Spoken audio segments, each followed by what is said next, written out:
Hello everyone, I am Vedmitra Arya and you are welcome in this video uh, which is I'm doing on forms of poetry. I have done in a lecture one uh, about LAG, so you can go and watch if you are interested. तो आप देख सकते हैं मैंने एक पहला video कर दिया है फॉर्म्स ऑफ पोइट्री का जो LAG के ऊपर था, और अब दूसरे जो वीडियो हमारा होना जा रहा है, this is the second written lecture जिसमें हम लिरिक और ओड और सोनेट की चीज़ों को डिस्कस करते हुए विल मूव फॉरवर्ड। तो अब हम लोग पढ़ते हैं,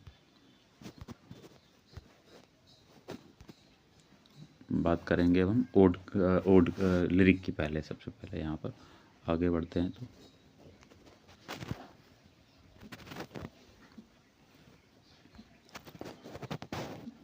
लिरिक। तो लिरिक की बात की जाए तो lyric is a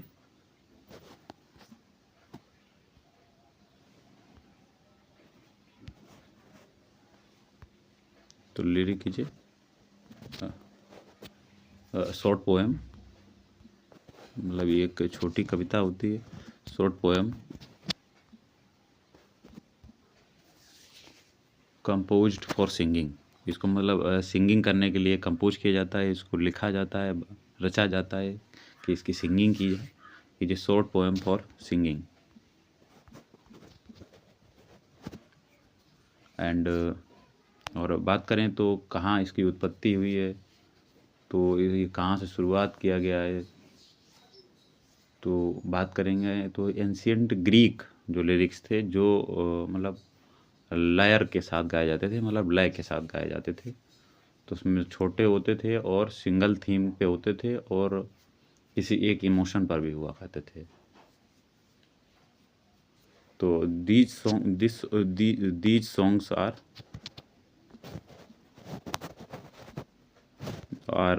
personal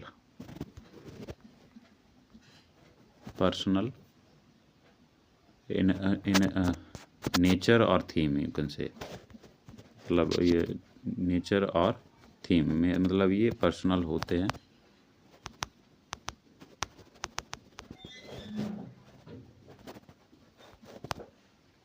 and अगर बात करें इसमें कौन ज़्यादा सबसे पॉपुलर राइटर कौन है, लिरिक्स कहाँ से शुरुआत हुई है, तो sir Thomas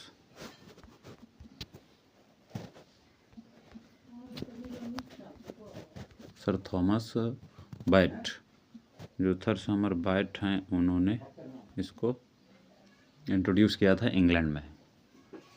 sir Thomas bat introduced lyrics in England, so this is very important information। तो इंग्लैंड में इनको उन्होंने इंट्रोड्यूस किया था। और बात करें एलिजाबेथन और रोमांटिक पोइट्स ने इसे बहुत अच्छे अच्छे लिरिक्स लिखे।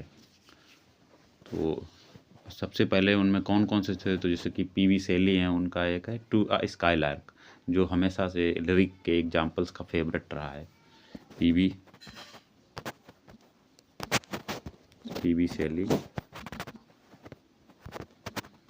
शैली का जो है to a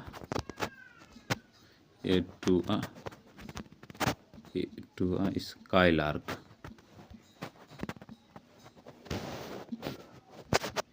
to a skylark जो है वो लिखा गया है, दैट इज फेमस ऑल्सो।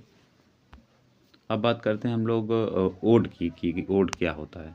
तो ओड की अगर बात करी जाए तो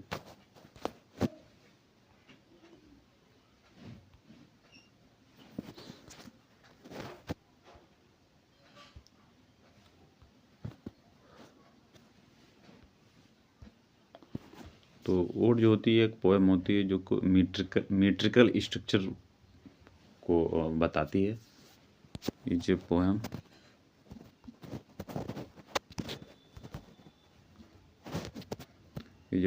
ऑफ elaboration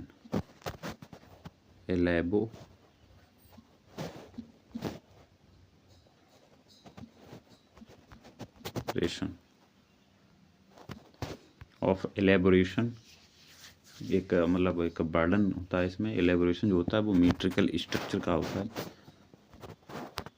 मीट्रिकल स्ट्रक्चर, मीट्रिकल स्ट्रक्चर का होता है solemn, solemn and solemn in tone, मतलब टोन में ये बहुत सबलाइम होता है। And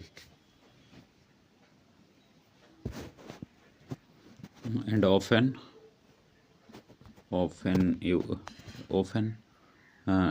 taking the form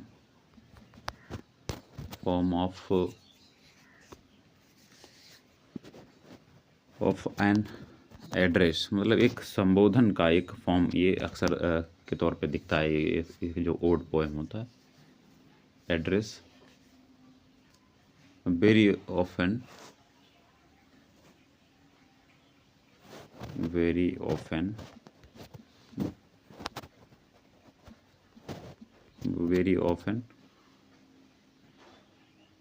to some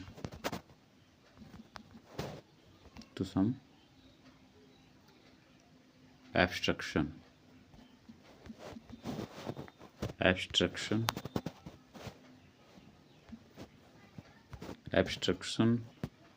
और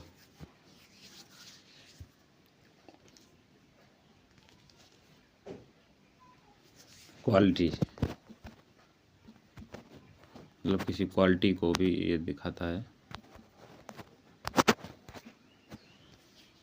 और बात करें तो we have different types of odes also, so we can say there are two types of ode। जैसे पिंडारी कोड होता है जिसको ग्रीक पोएट पिंडार ने इन्वेंट किया है, और इसी तरीके के जो पिंडारी कोड को रेगुलर ओड भी कहा जाता है, और उसको रेगुलर ओड को तीन भागों में डिवाइड किया जाता है। स्ट्रोफी जो मतलब एक आगे बढ़ना होता है, और एंट्री स्ट्रोफी पीछे बढ़ना होता है, और रिपोर्ट जो होता है वो स्टैंडिंग होता है वाइल सिंगिंग गाते वक्त, और इसको कोरल ओड भी कहा जाता था। ठीक है, तो उसको भी लिखते हैं, that is very important. Pindari code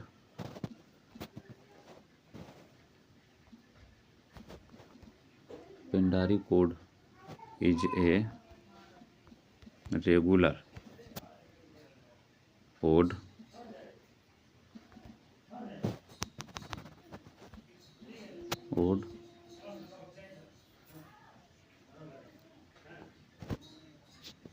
invented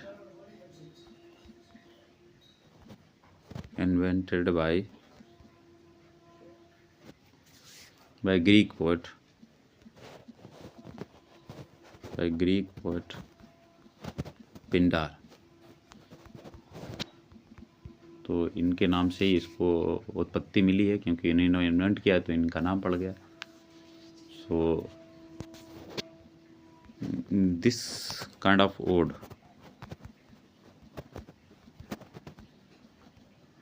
is also known as regular ode,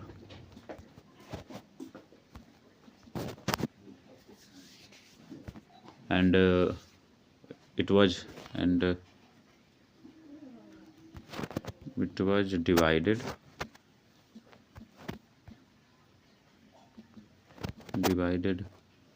into, मतलब ये स्टेप्स होते थे एक तरीके से, कर लीजिए, इनटू स्ट्रोफी, जिसमें खड़ा मतलब आगे बढ़ना होता है स्टेज पे, ग्रुप जो होता है सिंगर्स का, वो डांसर्स का, वो आगे बढ़ता है गाते हुए इस गाने को, तो वो स्ट्रोफी होता है। देन एंटी स्ट्रोफी मतलब पीछे जाना, एंटी स्ट्रोफी एंड एनीपोड। ईपोड जो होता है इसमें खड़ा हो जाता है the group of singers, and it was also called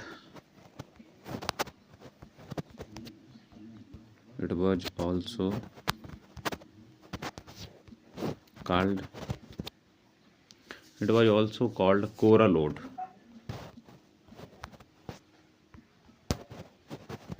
coral ode, इसको कोरल ओड कहा जाता है,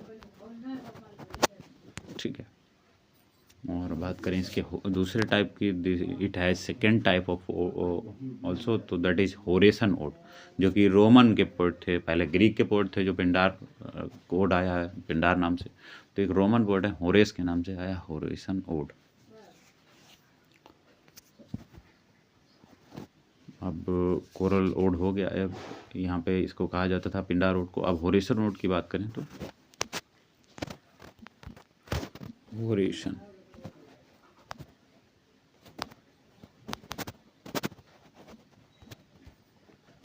होरेसन ओड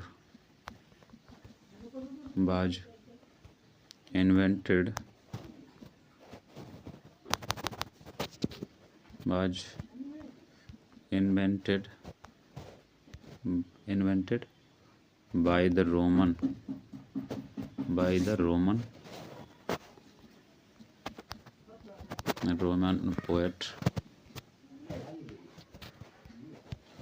Roman poet Horace.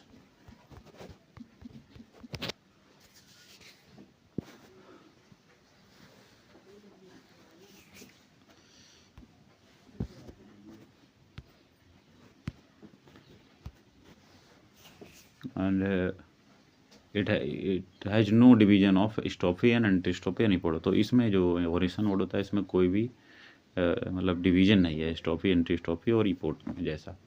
और ये आया है 23 BC के अराउंड में पहली बार पब्लिश हुआ होगा होरेसन ओड। और इंग्लिश ओड्स की बात करें तो ये इंग्लिश ओड्स जो लिखे गए हैं वो स्पेशली लिखे गए हैं शेली और कीट्स के द्वारा। वो जो लिखे गए हैं वो ना तो होरेसन ओड है, ना पिंडारी कोड है, वो लिखे गए हैं शेली और कीट्स के द्वारा। दे आर कॉल्ड इंग्लिश और इरेगुलर ओड, जिनको कहा जाता है।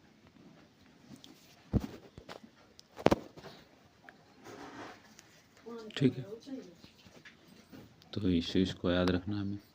और अब इसके आगे की बात करेंगे हम लोग सोनेट की इन द लेक्चर नंबर 3।